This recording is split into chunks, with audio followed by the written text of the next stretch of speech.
Quero compartilhar a palavra de Deus na carta aos Colossenses, capítulo 2, versículos de número 1 a 12.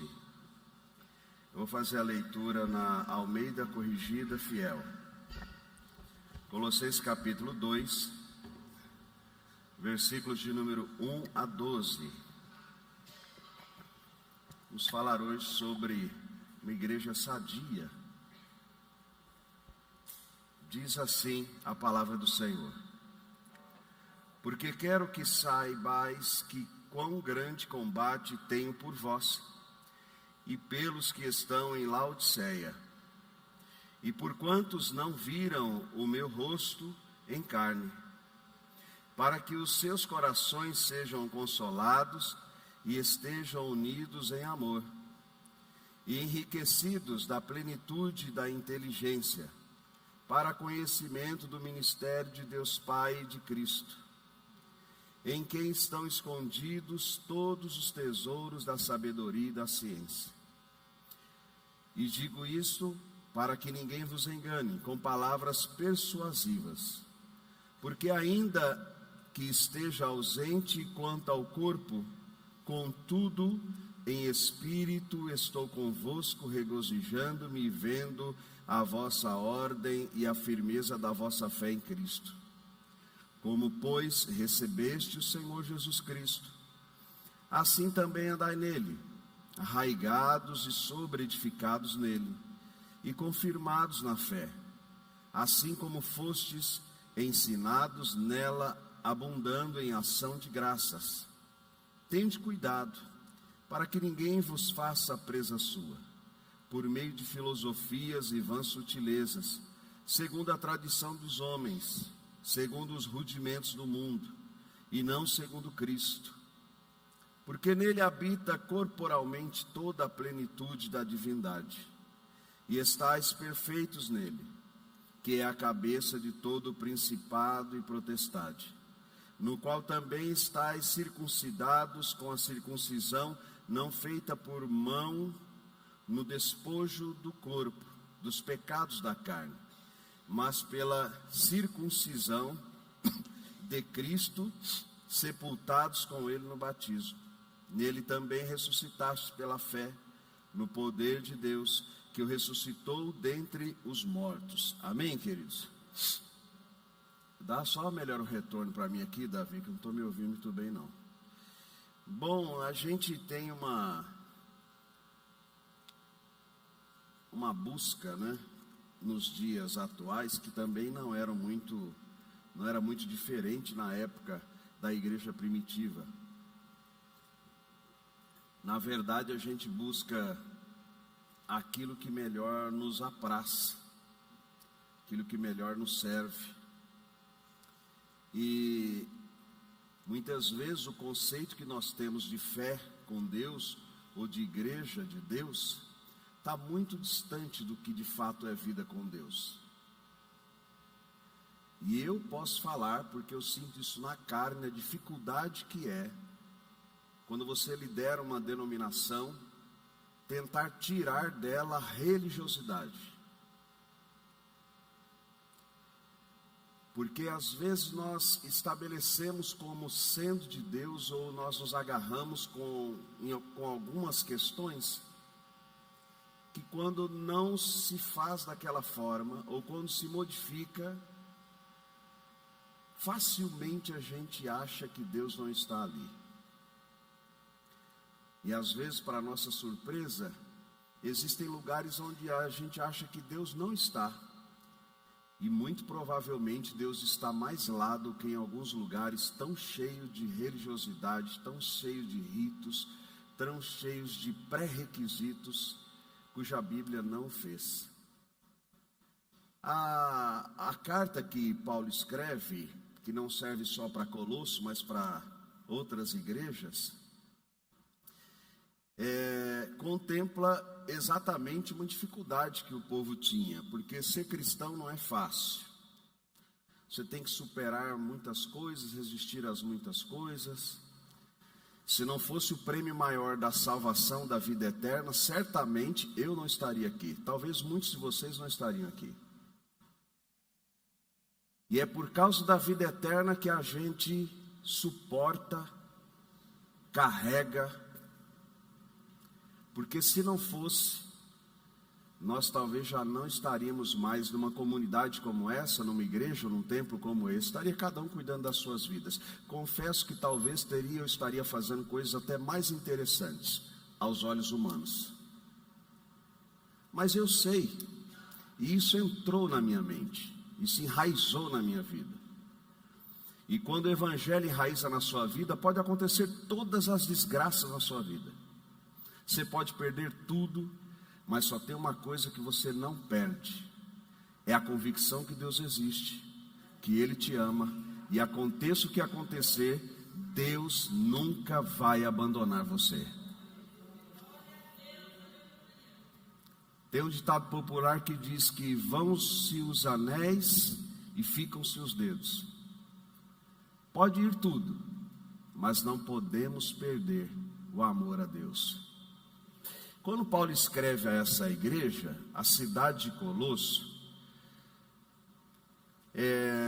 o comentarista Ralph Martin vai dizer que no período de Paulo, ou que em Paulo vivia, essa cidade tinha uma importância comercial e social, porém, já nesse período estava em declínio. É aquela cidade que é próspera, mas já vai perdendo a prosperidade. É aquele lugar que era tido assim como o melhor lugar para se morar, mas já não era assim um bom lugar para se morar. Havia um declínio. E as coisas são assim. Lidar com situações quando elas estão bem é relativamente fácil. Mas quando as coisas vão em declínio, é aí que a gente precisa mostrar a nossa fé. Quando o emprego vai, quando um casamento acaba, quando o filho abandona, quando há morte, são nestas horas caóticas que você e eu precisamos ficar de pé, crendo que Deus não nos abandonou. E é a única e real esperança que nós temos para seguir a nossa vida. E nessa época, já em declínio, os efeitos desta depressão, vamos dizer assim, provavelmente influenciou os cidadãos de Colosso. E aí, quando as coisas apertam, também é comum que as pessoas tentem coisas até irracionais.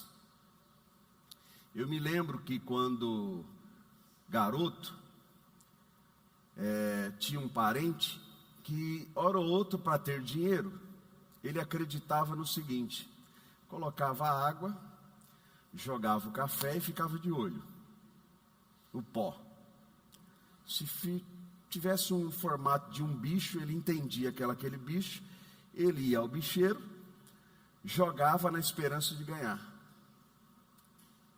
Quando há caos, quando há depressão, quando há tristeza, quando há morte, quando há perdas, é nesta hora que de fato aparece que tipo de cristão nós somos.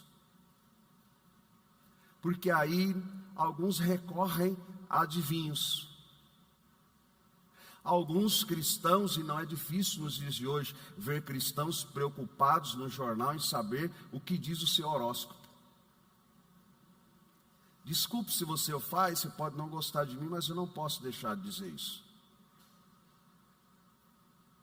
É muito comum ver pessoas que se dizem cristãs misturando a sua fé com outras coisas que não têm a ver com a Bíblia. Isso chama-se sincretismo religioso. É a mistura de fé.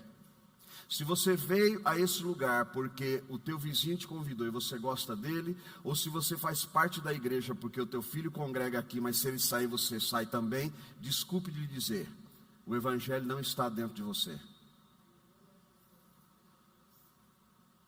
Eu não posso estar num lugar porque o meu melhor amigo está lá. Se o meu pai for, então eu vou. Se não for, eu não irei mais. Não converteu a Cristo. Vai por costume, vai por hábito. É por isso que tem filhos de crentes que não são crentes e que vão descobrir isso na fase adulta, e às vezes eles saem do evangelho. E por mais que os pais queiram que ele fique, eles não ficam. E muitas vezes, para que eles se convertam, parece que é um processo, um caminho meio que obrigatório. Eles vão ter que sofrer na vida deles. Eles vão ter que fazer as suas escolhas. É por isso que, às vezes, como pais, né, a gente tem o hábito de querer dominar e fazer com que os filhos sejam o que nós queremos que eles sejam. Não vai dar certo. E se ele fizer, pode fazer por força de pressão. Mas uma hora ele vai escolher o caminho dele.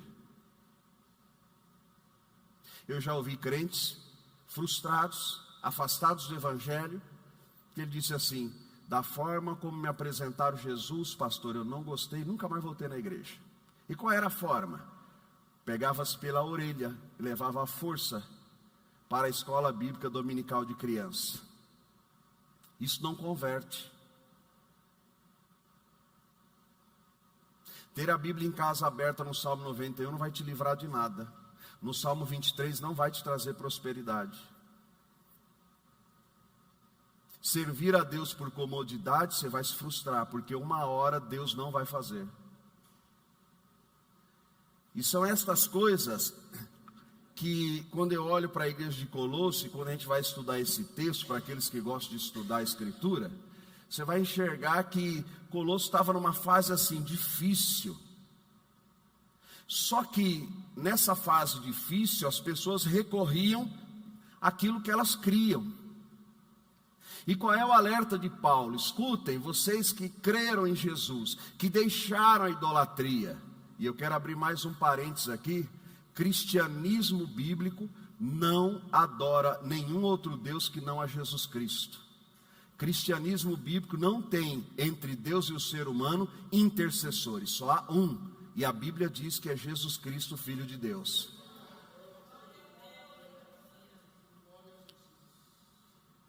Quando ele escreve, ele está dizendo para esses crentes aqui o seguinte: tenham cuidado, porque a cidade que vocês estão é uma cidade onde as pessoas estão buscando resolver os seus problemas. E onde é que eles recorriam?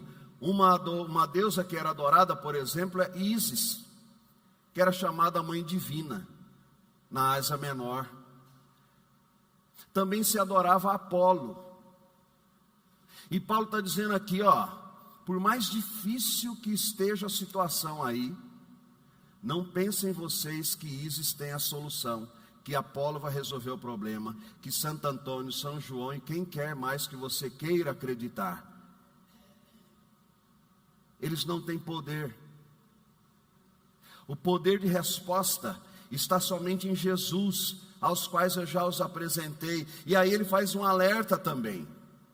Ele faz um alerta porque o judaísmo sincretista na Ásia Menor, então olha só, os judeus já tumultuavam a igreja de Jesus, porque lembrem-se que os discípulos, a início, primordialmente, eles vão anunciar o evangelho para quem? Para os judeus. Quando Mateus começa falando lá, fulano gerou ciclano, que gerou beltrano, que falou, ele vai falando aquilo porque ele está falando a um público judeu, e a ideia é, eu preciso falar de toda a nossa geração, ou da mais importante, ou das mais importantes, para que eu chegue a Jesus, para que eles queiram ouvir sobre esse Jesus. Por isso que ele faz isso.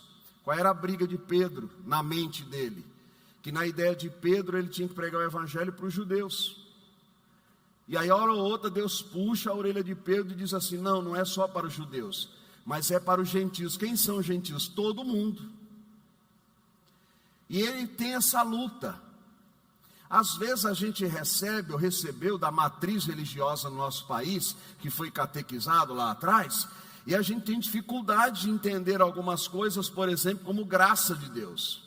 Porque graça ela não é palpável, graça eu não coloco numa parede, graça eu não coloco em um quadro, graça eu não me curvo diante de algo, mas graça é olhar para o invisível e acreditar, porque a Bíblia diz que ele existe, que é só ter fé em Jesus, mas precisa fazer campanha de 7 dias, ir no monte 200 dias, fogueira santa, sal santo, vassoura santa, espada de São Jorge santa, nada disso resolve. A única coisa que resolve para os cristãos que creem na Bíblia é pôr a sua fé em Jesus, e é só Jesus quem pode fazer algo por nós.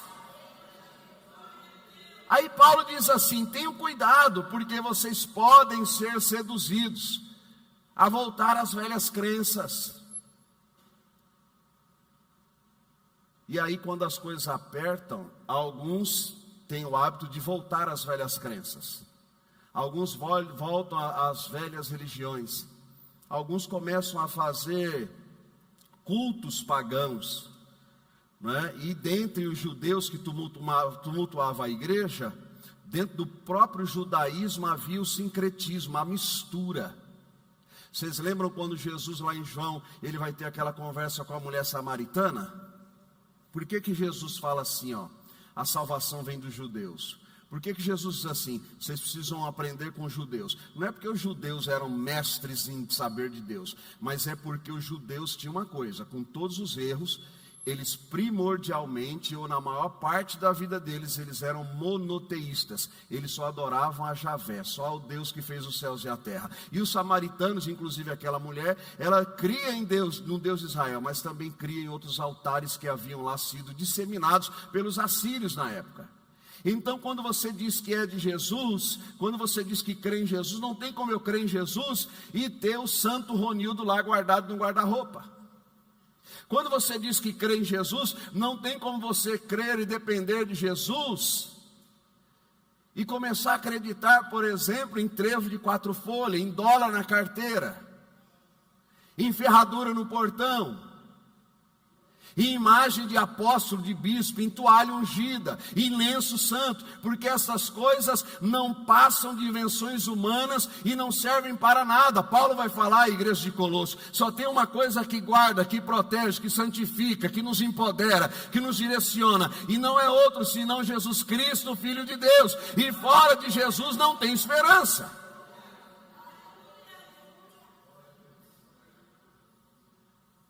Nos dias de Paulo, Colossos também era um centro cultural onde havia um sincretismo muito fácil de ser feito.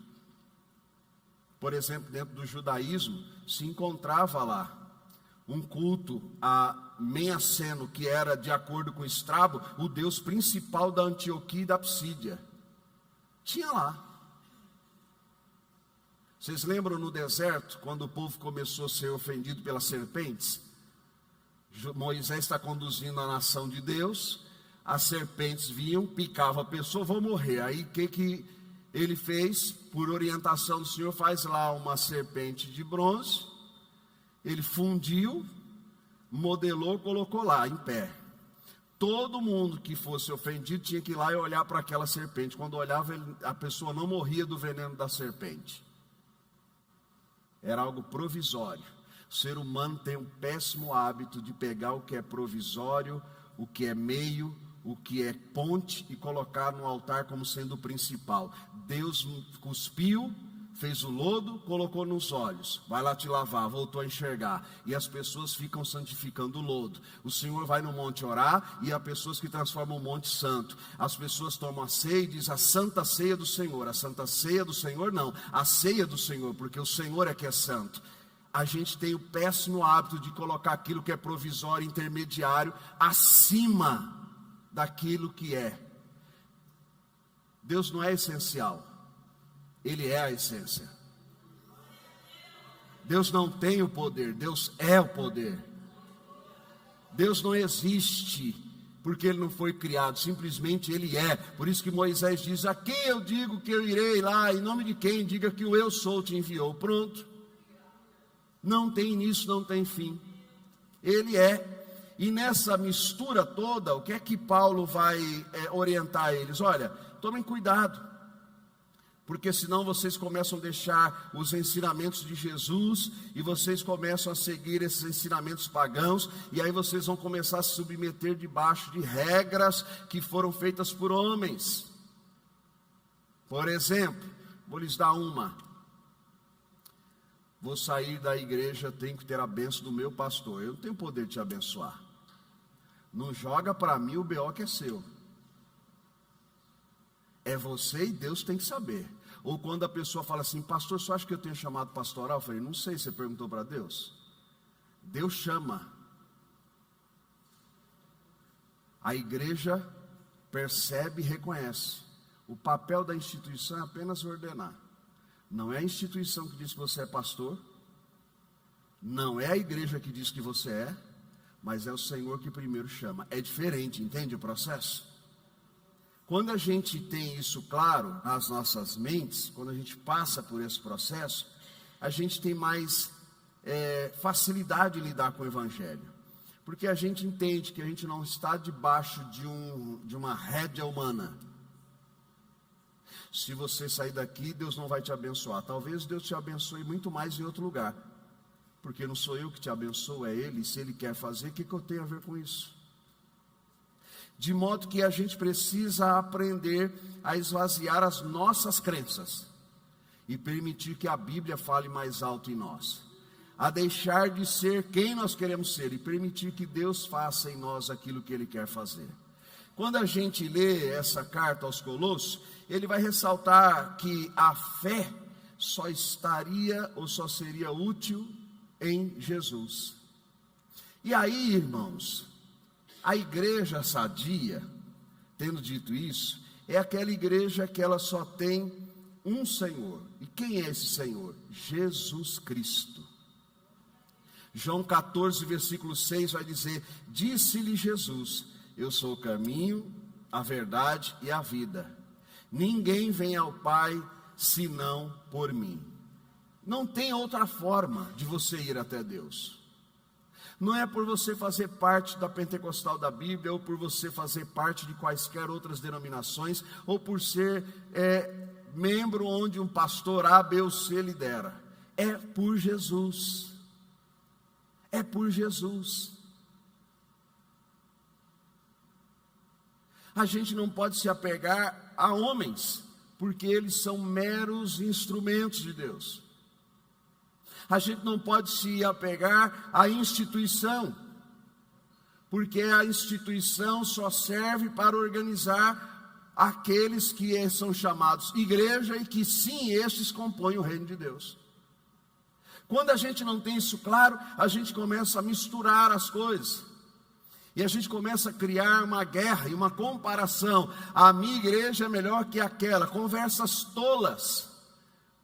Que Paulo repreenderia como repreendeu a igreja em Corinto, dizendo assim: escuta, nem Apolo é nada, nem Paulo é nada, nem Pedro é nada. Jesus antes é a razão de tudo. E ainda que eu plante, ainda que outro regue, só vai crescer se Deus quiser, porque é Ele quem dá o crescimento. Percebe que o resultado final não depende da gente? Tem coisas que a gente quer, ou tem coisas que nós vamos fazer, e aí nós deixamos de lado aquilo que deveria ser premissa básica da nossa fé. E a premissa básica da nossa fé é que não há outra pessoa a qual eu devo confiar, em qual eu devo seguir, em qual eu devo professar, louvar, que não seja Jesus. Atos capítulo 4, versículo 12 diz: e nenhum outro há salvação, porque também debaixo do céu nenhum outro nome há dado entre os homens pelo qual devamos ser salvos. Quem quer ter vida eterna só tem um caminho: Jesus Cristo. Jesus. Não tem outro caminho, não tem outra forma de ir ao Pai, não tem outros intermediários, não tem intercessores, somente um, que é Jesus. O texto vai dizer, a Bíblia fala que se você pede em nome do Filho, o Pai te escuta. É no nome dele, porque é Jesus quem nos justifica. É Jesus quem nos purifica, é Jesus quem compra a nossa briga, quem paga a nossa dívida, é Ele quem rasga a cédula que era contrária a nós e que o diabo nos destruiria. E Satanás só não nos destrói porque Jesus é o nosso escudo. Crer nele. 1 Tessalonicenses 5,9 diz: porque Deus não nos destinou para a ira, mas para a aquisição da salvação por nosso Senhor Jesus Cristo. Deus não quer que eu e você, que nós nos percamos. Deus não quer ver a minha e a sua destruição. Deus tem prazer em nos salvar. Mesmo os mais errantes crentes, Deus sempre quer salvar e sempre cerca-o para o conduzir ao pasto verdejante e às águas tranquilas. Sempre.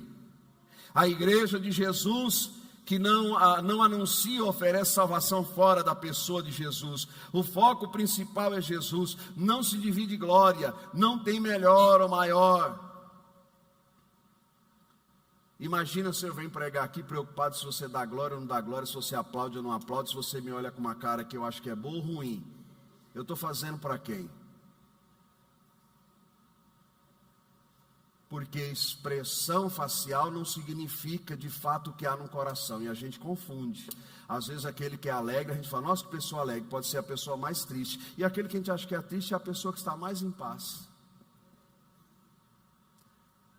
A gente olha para a igreja de hoje e vê uma igreja que está atrás de muitos privilégios, e pouco se fala de Jesus. Uma vez uma família chegou na igreja que eu pastoreava, na outra igreja, e disse assim, a gente está conhecendo a igreja, pastor? Pois não, a gente queria saber, tem sala para as crianças? Eu falei, tem. Tem estacionamento aqui? Eu falei, não. Aqui dá água? Essas cadeiras aí o senhor trocou há quanto tempo? Aqui nós estávamos perdidos, que esse banco é de 1960 e pouco, os mais antigos. Tem ar-condicionado ou é ventilador? O ventilador é de que marca? Ventila bem? É óbvio, irmão, o mais bobo quer estar num lugar que seja confortável. Qual é o problema? O problema é quando eu olho o que é visual, quando eu olho o que me traz conforto térmico, quando eu olho para a organização e deixo de perguntar o que é o principal numa igreja. Se prega sobre Jesus? Ou se prega sobre dinheiro? Ou se prega sobre eu?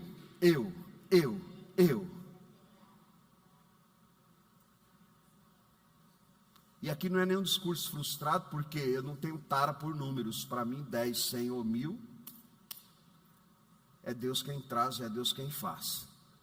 Mas é no sentido da gente prestar atenção que às vezes nós estamos tirando Jesus do centro e não percebemos.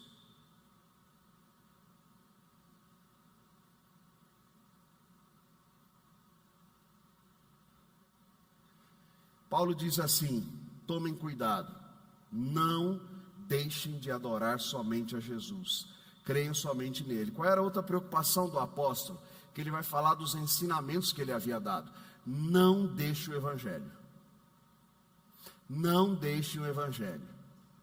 Sabe que esses dias, na minha atividade como psicoterapeuta, eu atendo um empresário de outro estado, e aí ele falou, ele começou, eu perguntei como é que estava a vida de namoro dele e tal, um cara de quase 40 anos, ele falou assim, minha namorada agora está com umas doideiras aí, Ronildo. Como é que é essa doideira? Me explica melhor. Tem uma amiga dela aí que agora vai naquelas igrejas pentecostal, não sabia falar, e falou, aquele povo barulhento lá, parece doideira lá, um monte de gritaria. E aí vão lá, é uma gritaria danada, e agora eu fui lá uma vez, não aguentei ficar não, muita gritaria, um negócio que eu não entendo nada lá, e por isso que Paulo fala, que a gente só fala língua estranha para nós, e se falar no templo, tem que ter alguém que interprete. E quando a gente começa a ensinar isso, que não foi eu que inventei, é Paulo que disse, eu fui taxado que não era mais espiritual e que estava querendo tirar a língua estranha da igreja. Não, eu só estou querendo ser bíblico, é só isso. É por essas coisas que pessoas não ficam na igreja. Eu fiquei escutando ele falar, aí ele falou assim, e aí tem um negócio agora, Ronildo, diz que tem que ir no tal do monte para Deus falar. Mas qual no monte? Vai ela mais um irmão, mais uns irmãos lá, uns homens lá, no meio do mato, de madrugada. Aí ele falou assim, tem que ouvir Deus falar. Primeiro que Deus não fala, ele falando. Segundo que assim, não preciso ir na igreja para ter Deus. Eu sou um homem direito, honesto, faço as coisas corretas, pronto. Aí de repente, ele relatando, eu assim, com a minha cara de, porque eu sou assim, o mundo está caindo, eu graças a Deus consigo ali ficar. Aí ele parou, olhou para mim e falou assim, que religião é a sua, Ronildo? Aí eu falei para ele assim, eu sou cristão. Aí ele falou assim, nada pessoal, hein, meu, não estou falando não, aí da sua religião e tal. Eu falei, fique tranquilo, eu sei o que você está falando, é pentecostal, né? Esse negócio aí, tá certo. Aí ele falou, Ronildo, você é religioso? Eu falei, conheço um pouco. Aí ele falou assim, Deus fala, você acredita nisso que esse povo fala que Deus fala? Aos céticos, eu trato com conhecimento acadêmico, porque não adianta falar de Bíblia, porque a Bíblia exige-se fé. Aí eu falei, bom, antes de te responder, você sabe que eu gosto do meio científico, né? Ele falou, sim, eu também sou graduado em teologia. O que é isso? Eu falei, aquele que estuda a palavra. Fui lá entender o que é o grego, o hebraico, o tempo, saber ler o que está escrito lá. Então, e por causa disso, né, fiz 5 anos de seminário, depois 4 anos na universidade, estudei 9 anos de teologia. Ué, mesmo? Eu falei, Por causa disso, eu vou dizer para você assim, Deus fala. Aí ele fez assim, mas fala assim como a gente está falando? Eu falei, fala. Eu falei assim, eu tenho dificuldade de entender isso. Eu falei, vou te explicar. Quer ouvir? Quer. Tinha acabado já a sessão, meia hora. E não fui eu que pedi, foi ele que pediu. Pediu a água, tome a água. Falei das experiências sobrenaturais, falei de clientes que eu atendi, que elas não sabiam que Deus falava. Eu falei, Deus vai falar. De uma pessoa que me ligou, não era nem sessão dela, lá desesperado, falou, fiquei sabendo, Ronildo, você é meu terapeuta, psicoterapeuta, fiquei sabendo que você ora, né? Aí eu pensei, quem falou, né? Eu falei, depende. Dá para orar? Estou numa situação, eu oro, quer que eu ore agora? Não, ora aí mesmo. Eu falei, você quer que eu ore, te ligo aí e oro para você? Ele falou, não, pode orar aí mesmo. Não precisa me ligar não. Lembra de Cornélio? Tem gente que a gente diz que não é crente porque vive esculhambado, que tem mais fé do que quem anda dentro do templo. Aí eu orei, dobrei os joelhos, o Senhor me deu uma revelação. Posso te ligar? Liguei e falei, olha, Deus me disse que a partir de hoje você não vai mais ter o que você está tendo, que ela não conseguia sair nem da cama dela, e porque a sua ex-sogra fez isso, e aí bateu, porque tinha acontecido uma situação que ela entendeu e falou, é verdade. Aí ela comentou com outro, que com outro chegou ao meu ouvido e falou assim, olha, depois que o Ronildo orou, não senti mais nada daquilo. Não foi o Ronildo, foi o Espírito Santo. Aí eu contei para ele, aí ele ouviu. Aí eu falei, a pessoa disse que não ouvia Deus falar. Eu orei para ela ouvir Deus falar, só que eu fiz uma oração assim, Deus, acorda ela às 5 da manhã, que eu sou mau, como eu acordo 4h30, então 5 da manhã você vai despertar ela e vai falar com ela. Um dia na sessão ela falou, eu estou com problema de insônia, será que é ansiedade? Por quê? Não sei, eu acordo às 7, estou acordando às 5. E o que acontece? Então, você falou aquele negócio que Deus fala, não sei se é da minha cabeça, mas fica uma voz, ora por isso. E enquanto eu não oro por aquilo, eu não consigo voltar a dormir. Hoje ela se firmou, está uma pessoa muito mais enraizada no Evangelho, com a sua fé mais aguçada. Deus fala. Aí eu contei para ele, aí a cereja do bolo foi ele falar assim, meio desconcertado, meio sem graça, arrumando a mesa dele assim, falou, posso te pedir uma coisa? Eu, pode. Você tem como orar aí para ver se Deus fala comigo? Aí eu falei, vou orar e Deus vai falar com você. Vai falar. E Deus vai falar com ele.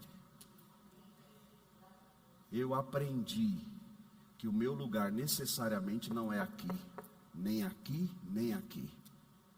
Por onde eu passo, as sementes estão comigo, porque a palavra de Deus entrou na minha vida. Paulo diz assim, quando alguém ensinar outro evangelho, vocês caiam fora. Gálatas capítulo 1, versículo 8 diz, mas ainda que nós mesmos ou um anjo do céu vos anuncie outro evangelho além do que vos tenho anunciado, seja anátema, maldito. Não, mas olha, tem problema, creia aí no que a Bíblia diz, mas também creia nisso. Não, isso não é importante. Qual é o maior problema, ou os problemas que tumultuam a igreja? da nossa época. Uma delas, teologia liberal. Não crê só no que é bíblico. Fontes externas sem coerência com a palavra são aceitas. Pregações de homens e pastores renomados, cultos, conhecedores, que são mais filósofos do que bíblicos. Que outra coisa tem assolado as igrejas? Teologia da libertação. Como se nós fôssemos chamados para ser sindicalistas. Como se a terra deve ser conquistada pela força, ou como se ao estabelecer alguns projetos e ideias que recebem amparo no berço da teologia da libertação, as pessoas pudessem, por elas só gerarem. E nós nos esquecemos que Deus é soberano e não há nada que façamos o que queiramos fazer, que antes Deus não vem e não trabalha em nossas vidas, e Ele é poderoso para tudo estabelecer. O ecumenismo. Todas as religiões têm o mesmo Deus. Não é o que a Bíblia diz. Eu acabei de ler o que Paulo escreveu em Colossos. Adoravam a Ísis, adoravam a Apolo. Nas cartas às 7 igrejas da Ásia, vai falar que uma delas tinha lá o trono de Satanás. E o que era o trono de Satanás? É que lá eles adoravam a Zeus, Deus da mitologia grega. Ser cristão não é bajular, adular, não é para não ficar mal visto, eu aceito o que o outro faz, que eu sei que eu não posso fazer. Ser cristão não é assim, não vou falar para não perder a amizade. Se é crente, sou crente. Então não vou mais te contratar porque eu não gosto de crente. É um direito seu, mas eu vou continuar sendo crente. Porque o meu Deus é maior que a minha profissão, é maior que o meu recurso, é maior que toda e qualquer pessoa. É diferente. Aí ele vai dizer em 2 Coríntios ainda, o próprio Paulo, 11, versículo 3 e 4, mas temo que assim como a serpente enganou Eva com a sua astúcia, assim também sejam de alguma sorte corrompidos os vossos sentidos, e se apartem da simplicidade que há em Cristo, porque se alguém for pregar-vos outro Jesus, que não nos temos pregado, ou se recebeis outro Espírito que não recebestes, ou outro Evangelho que não abraçaste, com razão e sofreríeis. Então, aos Gálatas ele vai dizer assim: vocês estão voltando para o judaísmo, porque os judeus entravam na igreja, influenciavam e diziam assim: não, mesmo que tem Jesus, tem que continuar circuncidando. Aí Paulo falou: a circuncisão não serve para mais nada, o que a gente recebeu é muito maior, é mais poderoso. Jesus é a razão de tudo. Aí ele vai dizer assim, que às vezes, e aí entra aquela coisa que a gente vai em algumas igrejas, ou quem já foi, ou quem for um dia, se lembre disso. Olha, para subir no altar, tira o sapato, porque esse lugar é santo. Esse lugar não é santo, esse lugar é concreto, é cimento, é areia. Isso aqui é tapete, deve estar cheio de pó, espero que não, para quem tem renite. Isso aqui não é nada. O que é tudo é o Espírito Santo, e o Espírito Santo, ele não está no templo. Aquela história de quando chegamos aqui, ele estava nos esperando, e os anjos estavam aqui. Os anjos não perdem tempo com isso não, gente. Anjo não está para guardar templo, anjo está para guardar pessoas segundo a ordem de Deus. Acampa ao redor daqueles que o temem, os guarda e os livra do mal. Aonde você for, Ele está. Aonde você estiver, Ele está. Lá no teu emprego, é chato, mas Deus está com você. Lá no teu banheiro, Deus está com você. Lá no lugar mais improvável, Deus está, porque você está lá.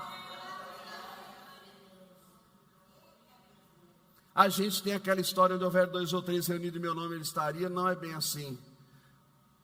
Onde houver 2 ou 3 era no sentido de testemunhas para validar aquele irmão que está tentando reconciliar. E aí, por conta daquilo que foi lá, seu irmão tem contra você, vai lá, fala com ele. Então, onde houver 2 ou 3 reunidos em meu nome, porque tem testemunhas para dizer, olha, foi tentado tudo que a Bíblia manda, que o Senhor orientou, e mesmo assim ele não reconcilia, não tem a ver. Irmãos, às vezes eu estou sozinho, Deus está, e o fogo desce, eu sinto a presença dele, e choro, e falo em línguas, e Deus me dá a interpretação das línguas, e eu não tenho ninguém comigo, mas eu tenho o Pai, o Filho e o Espírito Santo. Ele está na minha e na sua vida. Eu não preciso do templo para sentir a presença de Deus, eu não preciso do melhor louvor ou dos melhores instrumentos, nem de ir aonde vai o maior ou mais famoso pregador. Eu só preciso ter o Espírito Santo e crer nele, porque é ele quem incendeia, é ele quem conduz, é ele quem opera.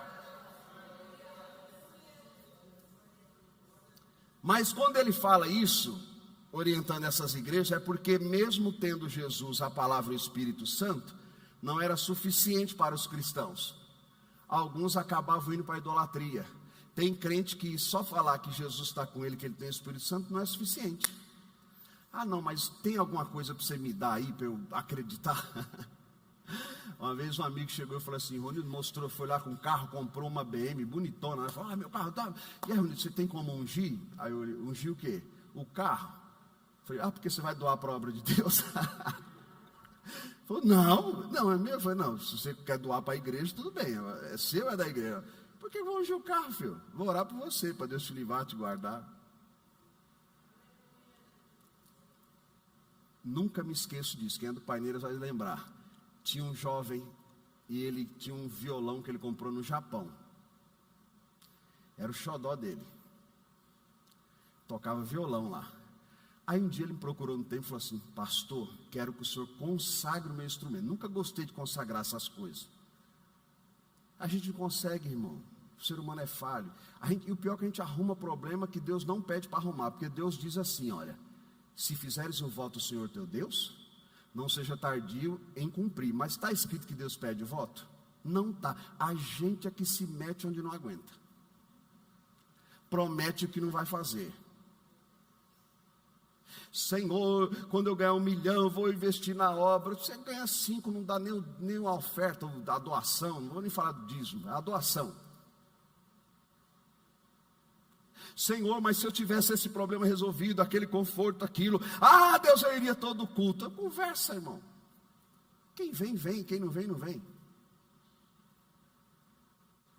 Não é o externo que motiva, já está em nós. A transformação não é no estereótipo, é no caráter, é nos princípios, é no que me motiva, é no que me faz.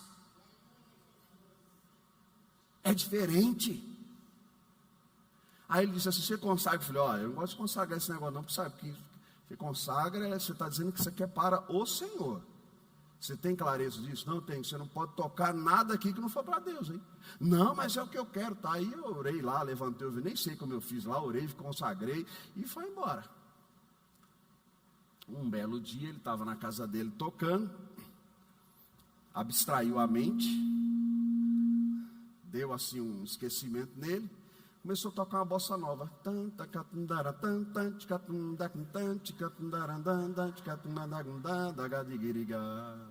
Coisa inocente, que não faria nada, desde que ele não tivesse dito que aquele instrumento seria só para tocar coisas ao Senhor.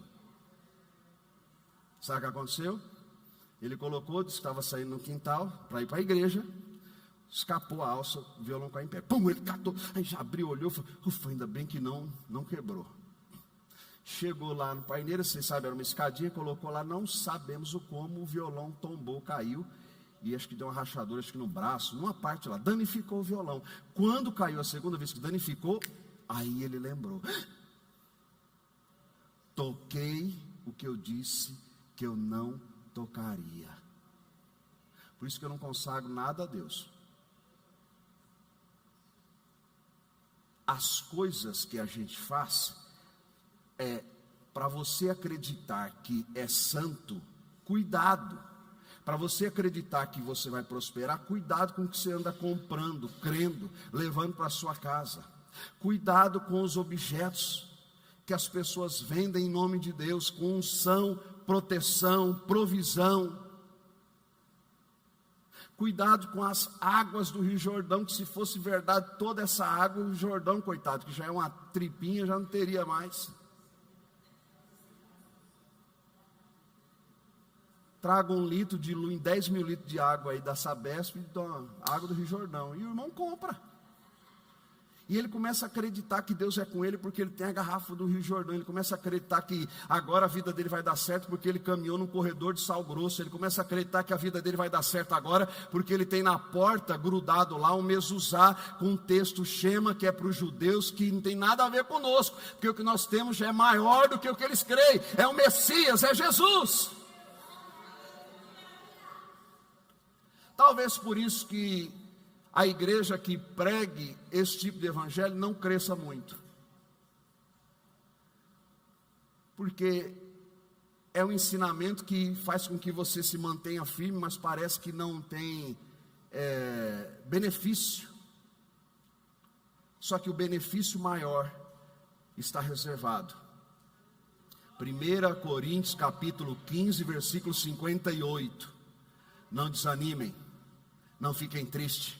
Continuem firmes, façam em abundância, sejam constantes, porque o Senhor vosso Deus é fiel e Ele vos galardoará, porque o vosso trabalho não é vão no Senhor. Aleluia! O nosso trabalho não é vão em Deus. É diferente. É por isso que quando eu venho fazer aqui, eu não posso fazer para o outro. Eu estou fazendo porque eu sei quem me chamou e é para Ele que eu faço. É para Deus. O Evangelho não nos aprisiona, gente. O Evangelho nos liberta. Eu tenho lá o devocional, procuro fazer quase todos os dias. Tem dias que não dá para fazer, não faço. Eu discipulo uma pessoa, ela falou assim: cara, você ora por mim, eu estou sentindo que eu estou ficando meio fraco na fé. Por quê? Ele falou assim: Rony, 3 dias eu não consegui fazer o devocional. Eu falei: é? Eu falei: e aí? Não sei, eu tenho medo já, parece que eu estou deixando Deus em segundo plano. Aí eu disse a seguinte frase para ele. Ele estava borocochô, ficou todo alegre, falou: cara, como é que eu não pensei nisso? Falei assim: o teu Deus é maior que o teu devocional. Você entendeu o que eu disse aqui? Se eu acreditar que eu faço o devocional todo dia, Deus está comigo, e se eu fico 2, 3 dias, começo a achar que Deus já não me ama e não está comigo, porque eu não fiz o devocional, eu começo a colocar entre Deus e mim uma condição que é humana e um método e um fato, e isso não tem efeito. É só pela fé em Jesus. Ah, pastor, então não preciso fazer? Faça, mas quando não fizer, não se martirize, porque não é pelo teu devocional que Deus te abençoa, é porque Ele amou o mundo de tal maneira que deu seu único Filho, para que todo aquele que nele crê, não pereça, mas tenha vida eterna. É diferente. Tem gente que é metódico. Eu fiz aquele curso, vou naquele devocional, eu fui no culto de domingo, não falta um culto de domingo, que bom, que maravilha. Mas quando você não puder fazer, não fique achando que Deus não é mais com você, porque você não foi, porque isso é método seu, não é evangelho. Paulo vai dizer o seguinte, preste atenção, porque o evangelho liberta, não aprisiona.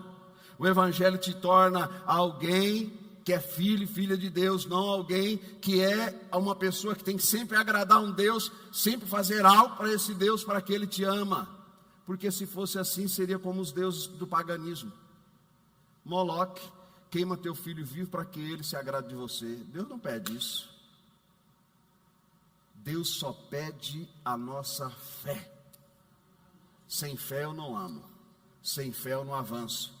Ele diz também: vivencie os evangelhos, que Paulo orienta essa igreja e a outras igrejas que receberam essa carta, vivam o evangelho. Mateus 7, 24 e 25, todo aquele, pois, que escuta essas minhas palavras e as pratica, assemelhá-lo-ei ao homem prudente, que edificou a sua casa sobre a rocha, e desceu a chuva e correram rios, e assopraram ventos e combateram aquela casa, e não caiu, porque estava edificada sobre a rocha.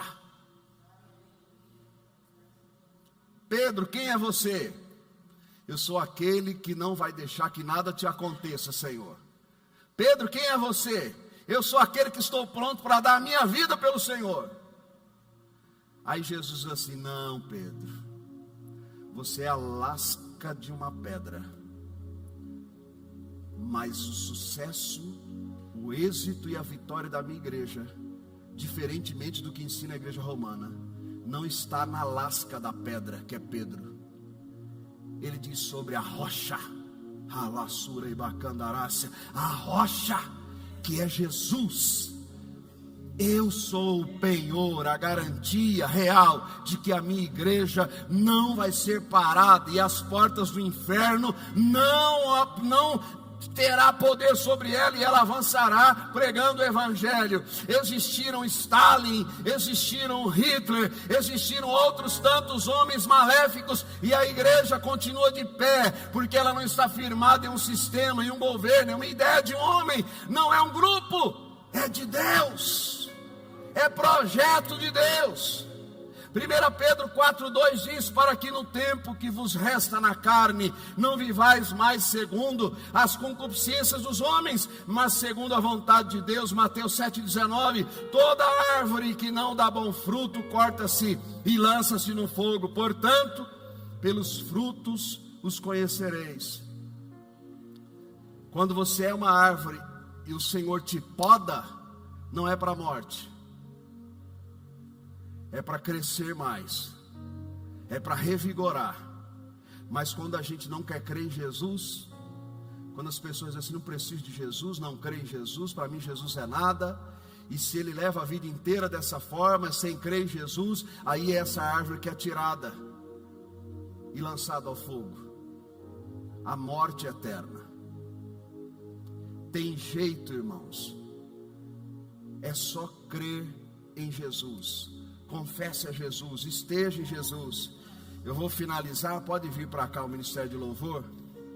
Tem um comentarista que fala sobre Justino Mártir, teólogo do século II, que ele disse a seguinte frase, escute bem isso: nossa religião não consiste em palavras, mas em ações. E não tem como eu ter uma ação contínua se eu não tenho fé. E eu preciso ter fé na pessoa correta, que a Bíblia diz. Quem é? Jesus. Aí há um outro escritor de um livro, esse livro é muito antigo, eu tinha uma cópia dele, do Philip Jacob Spener, que ele é autor do livro que se chama Pia Desidéria. E ele escreveu o seguinte: quem melhora em suas habilidades, mas não em sua moral, antes piora do que melhora. A igreja sadia é aquela que mostra mudança nas ações, é aquela que só professa Jesus e consegue, por causa do evangelho, ser impactada a sua vida a ponto de ser, na vida do outro, aquilo que Jesus quer que ele seja. E quando a gente fala sobre isso, parece que é um peso tão grande, porque, vamos e convenhamos, não é lá muito fácil ser o que Jesus quer que sejamos. A gente peca. Tem pessoas que elas ficam assim: eu não vou batizar nas águas ainda. Por que você não quer batizar?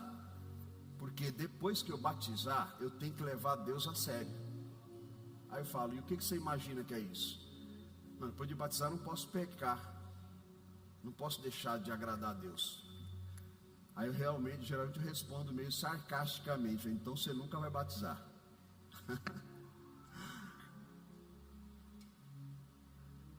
O batismo não significa que eu não vá pecar. A W. Tozer diz uma frase que para mim faz muito sentido. Ele diz assim, que o êxito ou sucesso do cristão não é ele não pecar, porque a gente peca, consciente, inconsciente, voluntário e involuntariamente. Mas ele diz assim: a vitória do cristão é se arrepender, confessar e deixar. E isso é a nossa vitória. Porque você acha que João escreveu: filhinhos, com aquele amor todo dele, né? Não pequem. Vê se vocês façam as coisas que Deus quer que vocês façam. Ai, pastor João, mas fiz errado, destruí, desconstruí, saí do rumo. Calma, não precisa desesperar. Jesus Cristo é o advogado que advoga a vossa causa, e Ele é justo e fiel. Sabe qual é o conselho que Deus dá? Por pior que seja a sua situação, por qualquer abandono que você já tinha feito, por qualquer desgraça que você já tinha cometido, Ele diz assim: vá para a luz. Quem é a luz? Cristo. E o que acontece se eu buscar Cristo, mesmo podre como eu estou, mesmo errante como eu sou? Se você for para a luz, porque Cristo é a luz, o sangue dele te purifica de todo o seu pecado. Sabe o que é purificação? Pega o ouro bruto, funde lá a 1000 graus, a impureza sobe, se retira a impureza e fica o ouro puro. Sabe o que é que Jesus está dizendo? A sua consciência não vai perturbar mais a sua vida. Satanás não vai usar o teu passado para te ferir, não vai usar os teus erros para te atacar. Vá para Jesus, corra para os pés de Jesus. Os da casa de Simão fariseu estavam à mesa, mas a mulher adúltera, a pecadora, estava aos pés de Jesus. Quero que vocês se coloquem em pé, eu quero orar com você. Você que está na sua casa, curva a sua cabeça. Vamos pedir ao Senhor que Ele nos ajude a ser uma igreja sadia, que não negocia o Evangelho, que crê somente em Jesus e que, independentemente do que acontecer, estejamos aos pés dEle. Querido e eterno Pai, nós pedimos em nome de Jesus, Senhor, sê conosco, sê com a Tua igreja, perdoa os nossos pecados, perdoa, Pai, as nossas vidas, em nome de Jesus, Senhor.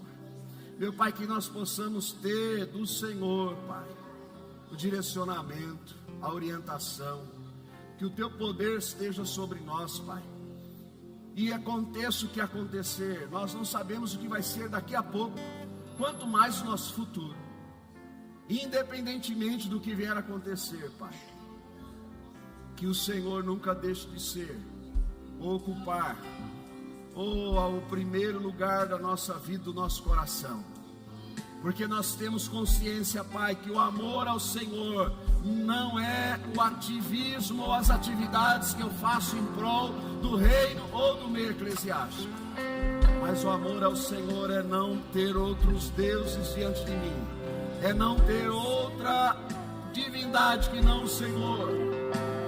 Fortalece a nossa vida, fortalece nossos corações, para que o Teu Evangelho crie raízes em nós, para que a nossa vida seja dirigida pelo poder do Teu Espírito. Aleluia. Adore.